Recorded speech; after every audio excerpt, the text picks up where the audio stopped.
There's a moment that happens to thousands of people every year, and almost nobody sees it coming.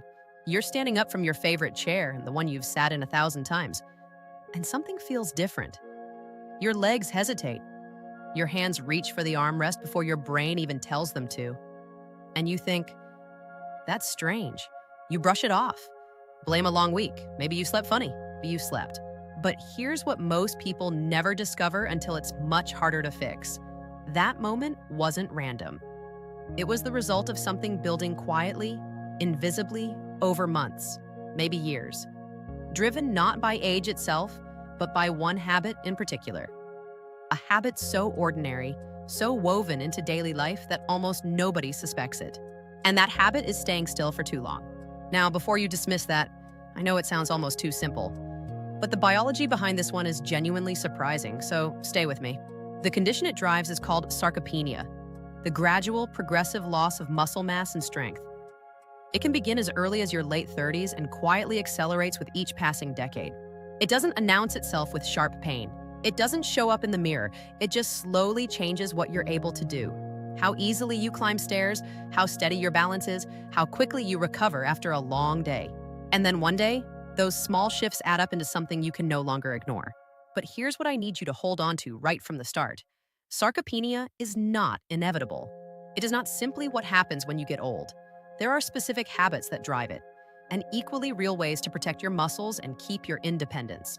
So let's get into it. When your body goes through long periods without movement, it begins to treat your muscles as unnecessary. Not dramatically, not all at once, but little by little, it stops investing in muscle tissue that isn't being used. From a pure survival standpoint, why would it? Think of it like a generator you never turn on. Eventually, you stop filling it with fuel. Research has consistently shown that prolonged sitting significantly accelerates muscle loss in older adults. And here's the part that surprises most people. It doesn't matter how active you were earlier in the day. Exercise for 30 minutes in the morning, then spend the next 8 hours barely moving. The damage still accumulates. The fix doesn't require overhauling your entire life. Getting up once every 45 to 60 minutes. A short walk through the house. Standing during a phone call. These small interruptions send your body a clear signal. Your muscles are still needed here. But prolonged stillness rarely works alone. It almost always has company. And one of its most common partners is something nearly everyone thinks they're managing well enough: sleep. Most people think about sleep in terms of feeling rested, energy, mood, alertness. But what happens in your muscles overnight goes far deeper than that. Deep sleep is when your body does its most intensive repair work. Growth hormone, critical for maintaining muscle tissue, is released primarily during the deeper stages of sleep. Micro tears in muscle fibers from normal daily activity get attended to. Protein you ate that day gets put to work rebuilding what was lost. When sleep is consistently cut short or consistently broken up throughout the night, that repair window shrinks.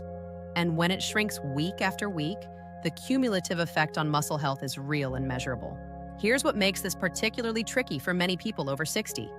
Sleep naturally becomes lighter with age, easier to disrupt, less restorative.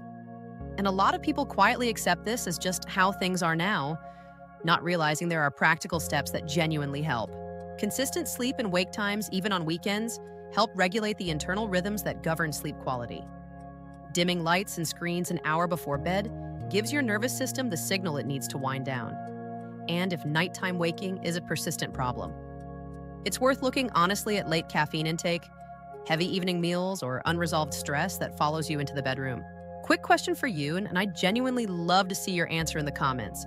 How would you honestly rate your sleep right now? Most nights solid, or more often fragmented and too short? I think you might be surprised how many people watching this are in exactly the same situation. Now, poor sleep and poor nutrition don't just affect muscles separately. They reinforce each other. When you sleep poorly, the next day, you're more likely to reach for quick, convenient, heavily processed food.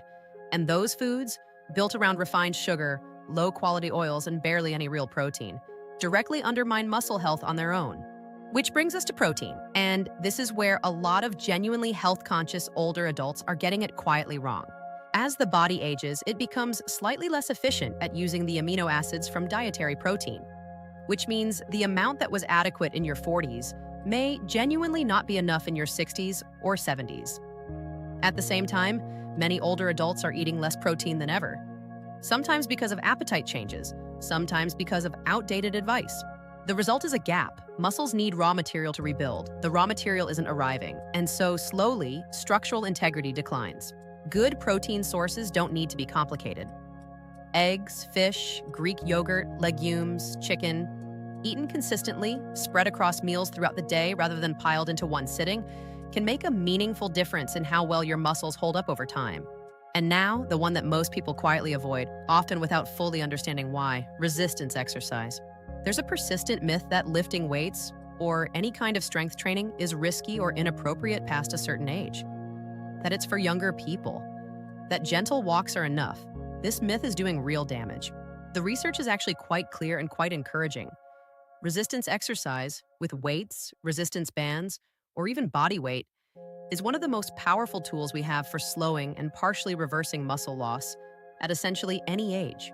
2 or 3 sessions a week, 20 to 30 minutes each, done consistently, can produce measurable improvements in muscle mass, balance, and functional strength in adults well into their 80s. The key word is consistently, not one heroic effort, showing up regularly enough that your body adapts and responds.